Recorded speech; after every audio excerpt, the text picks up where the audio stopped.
Hello, Miss Teresa Tree here, Los Ranchos Elementary School. This garden lesson is called Flower Power. The power of flowers create life. They get pollinated and then they make seeds. Let's see how. Let's start with the California poppy. Gorgeous yellow flower. Bright orange actually, and the favorite pollinator of these is the black bumblebee. So don't be afraid when the black bumblebees are going deep inside of the flower, because they're just trying to find something sweet to eat, which is their nectar and the pollen. That's considered to be the male part of the flower. Flowers have male and female parts.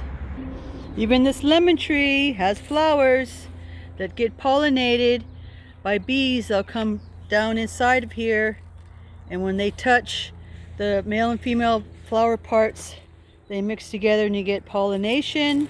The result of that is fertilization, which is a fruit. And inside of the fruit are the seeds.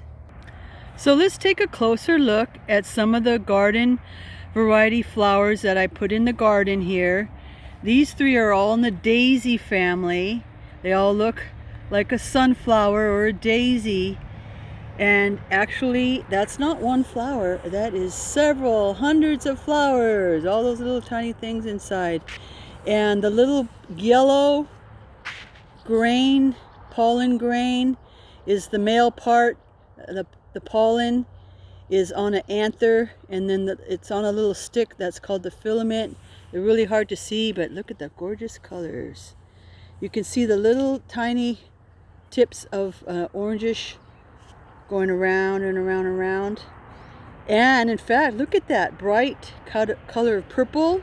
That's directing the pollinators, like, go right here, follow, follow, follow, follow inside.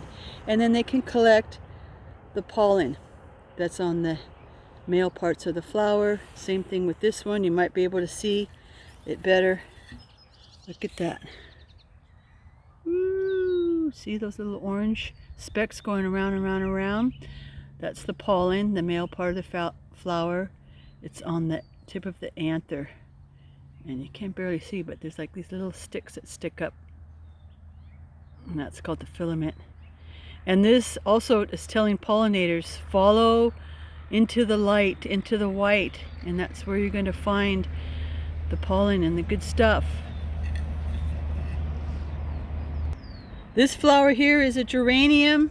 You have them growing outside in front of the school underneath some rose trees, and then also out here in the garden. It's hard to see, but okay, the petals is the colorful part. Petals, and underneath they call it the sepals, the green part that holds the petal in place. And then deep inside, you're going to have the male and female parts. A little bit hard to see, but there's this little tiny part that sticks up the most is the style and the stigma. That's the female flower parts. And then it's surrounded by the male parts, which it has the pollen grains. A little bit hard to see, but usually the female part is sticking up taller. There it is, in the middle of that one. And then surrounding it on filaments, on the anther, is the pollen.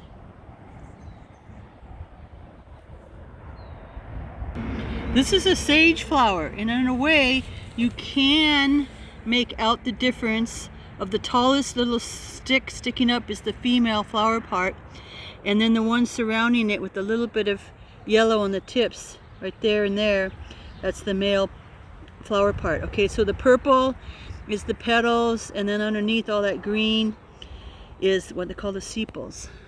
All right, here's a lavender flower, very hard to see, but the bees love to visit, and they go inside of each one of those little purple flowers. Okay, the purple petals are attraction for the bees, and they also love the smell. Lavender. Okay, so here's a model, a scientific drawing of the parts of a flower on paper here. Can you name the different parts of a flower? Parts of a flower. Then they have these white boxes, and those are to be filled in. On the bottom, you got female flower parts and male flower parts, and I indicated as such. Over here, the filament and the anther are the male flower parts, and then I underlined the female, and that's the symbol for female, the stigma and the style. I'm going to go ahead and label it for you so you can see. Okay, I don't expect anybody to know all these names until they get into middle school or maybe high school, but the stigma is at the top, and that is the female part. Okay, and then it goes down, and that tube is called the style, and down below is the ovary and the ovules. Those are developing into seeds. All right, and then here's the petal, the colorful part, and then underneath the green is called the sepal, and then here's the male flower parts, the anther and the filament. Wow, that would make you super smart if you knew all that. And then I'm sure you know the answer to these questions. Who pollinates the flowers? What's the name of that pollinator? That one, this pollinator, and that one. They go flying around from flower to flower. Here's the correct answers. I'm sure you got them because you guys are pretty smart. Butterfly, bee, bat, and hummingbird. So the next time you're out at the school garden or in your own garden, start looking at the flowers and the colors and the shapes of the petals, and see if you can find the male or the female parts, and see who is pollinating, who's coming around and flying around and visiting the flowers.